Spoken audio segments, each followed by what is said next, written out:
tentang patofisiologi yang ketoasidosis tahap lanjutnya. Oke, saudara, ini dia.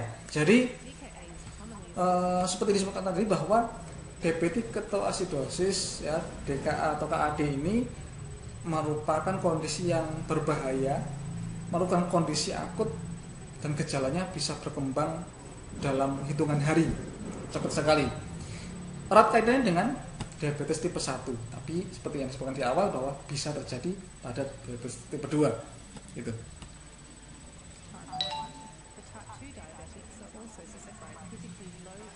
Nah, karena adanya insulin defisiensi ya, insulin yang kurang ya, akibatnya apa? Insulinnya dikit, glukosanya meningkat naik begitu. Nah, atau bisa disebabkan karena hal lain, dipicu hal lain, ada infeksi, kemudian sudah orang diabetes, kemudian ada tambahan penyakit lain, infeksi, ya pneumonia atau infeksi saluran urin, atau juga bisa karena pemberian terapi insulin yang keliru, ya begitu, sehingga terapinya tidak bisa maksimal. Atau penyakit lain, penyakit kardiovaskuler, serangan jantung, stroke, dan hal lain. Nah, ini dia. Kita akan belajar lagi. Tadi seperti yang dibahas pada bagaimana terjadinya diabetes mellitus, ini adalah tahap berikutnya, tahap lanjutannya. Oke. Harusnya nempel begitu, harusnya masuk untuk glukasa darahnya.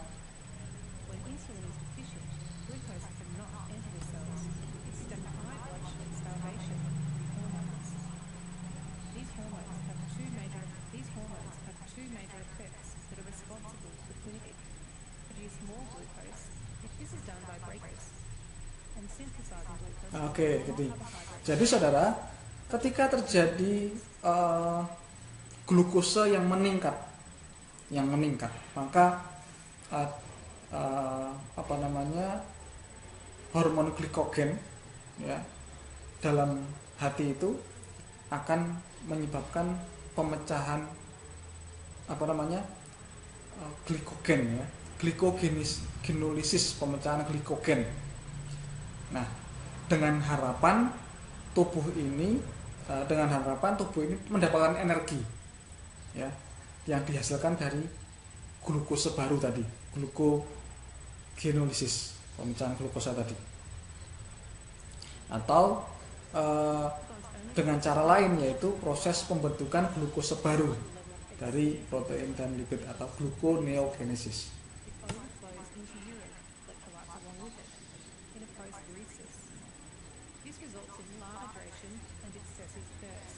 Ya, pada kondisi gula darah itu yang meningkat, saudara, maka akan terjadi permasalahan yang lain, ya.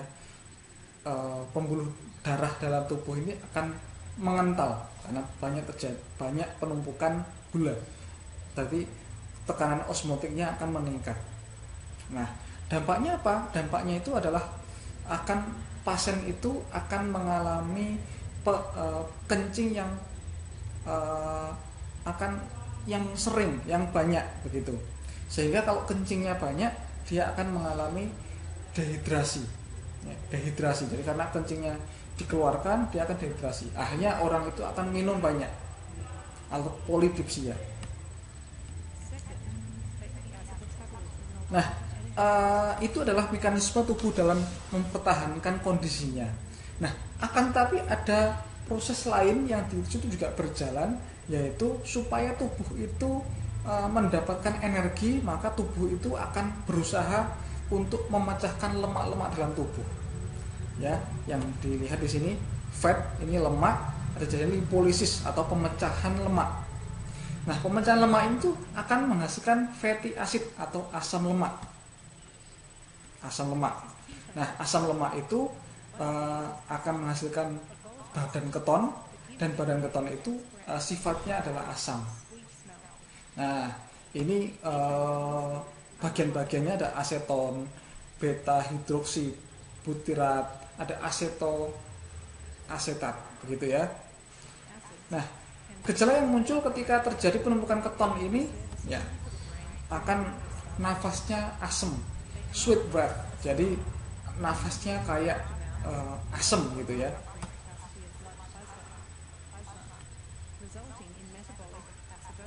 Oke. Nah, ini karbon dioksida. Nah, dengan adanya ini dia akan beta hidroksibutrat ini tubuh itu akan akan banyak mengandung karbon dioksida. Dengan begitu dia akan tubuh ini memiliki mekanisme supaya karbon dioksidanya keluar, maka akan menghasilkan atau berdampak pada terjadinya Kussmaul breathing atau pernafasan Kussmaul.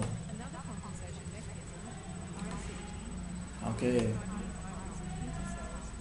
Dan ini ada asetoasetat.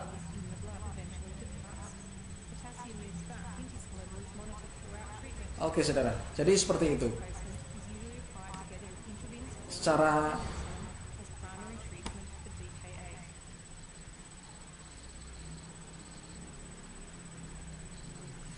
singkat akan disampaikan dalam alur yang seperti ini.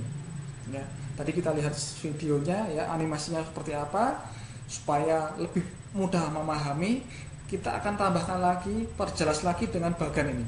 Ya, ini kalau terjadi defisiensi insulin absolut. Jadi ketika insulin itu nggak dihasilkan sama sekali atau sangat sedikit sekali. Contohnya pada pasien dengan diabetes tipe 1, ya. Kemudian ada misalkan tambahan pencetus lain, stres, infeksi, kemudian juga insufficient insulin intake, ya. Insulinnya yang kurang, ya. Kalau yang di atas ini yang sangat sedikit sekali atau nggak ada, ini yang kurang. Dampaknya apa dari ini? Dampaknya adalah yang pertama tentu terjadi penurunan penggunaan glukosa oleh otot, ya, lemak dan hati. Kemudian peningkatan produksi glukosa oleh hati. Seperti yang digambarkan di awal bahwa ada glukosa, kemudian ada insulin, ya, yang ini bekerja secara beriringan.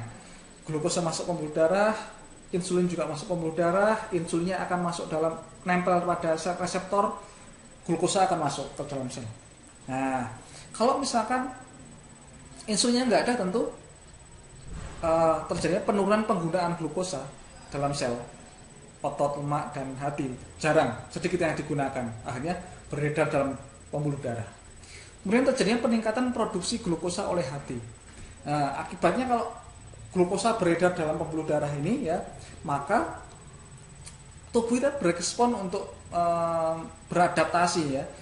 Gimana supaya sel tubuhku dapat energi? Gimana caranya? Dia akan memecahkan atau memproduksi glukosa dari hati. Ya, hati itu menyimpan cadangan gula, akan dilepaskan. Nah, gitu. Produksi dari glukagon. Nah, dampaknya tadi glukosa darah sudah banyak, ditambah lagi dari proses produksi dari hati, tambah banyak lagi. Nah, akibatnya apa? Kalau pada penglihatan orang dengan dengan diabetes itu umumnya kalau terjadi peningkatan gula darah dia akan kabur, ya, karena akan kabur. Makanya kalau dengan diabetes mellitus itu dalam memeriksakan matanya dia harus sangat hati-hati. Bisa jadi kabur itu bukan karena minus atau plusnya, tapi karena gula darahnya. Nah, kemudian hiperglikemia, tentu dari ini tambah hiperglikemia lagi. Kemudian terjadi poliuria. Dia akan karena kekentalan dalam darah itu sangat tinggi, maka dia cairan tubuh akan ingin keluar, ya. Terjadinya kencingnya semakin sering. Nah, kalau kencingnya sering, dia akan terjadinya dehidrasi. Jadi cairan dalam tubuh akan sangat berkurang, terjadi dehidrasi. Nah, kalau terjadi dehidrasi, saudara, orang bisa lemes, pusing, ya. Kemudian juga haus. Kemudian setelah haus, dia pengen minum lagi, terjadilah namanya polidipsia, sering minum. Kondisi lain di sisi sebelah kanan ini ada pemecahan lemak, ya, lemak yang meningkat, ya. karena tadi proses metabol adaptasinya lemak dalam tubuh akan dipecahkan, jadi namanya lipolisis. Nah, dampaknya apa? Dampaknya adalah terjadi peningkatan asam lemak, dan asam lemak itu akan menghasilkan keton, dan keton itu sifatnya asam ya, sifatnya asam. Tadi seperti dibahas sebelumnya bahwa dia akan menghasilkan nafas bau aseton, asam. Nafsu makannya bisa turun, bisa mual juga. Kemudian ada terjadinya asidosis metabolik. Di sini asidosis metabolik tadi seperti disampaikan bahwa dia akan bisa membuat nafas makin cepat, mual, nyeri perut, muntah.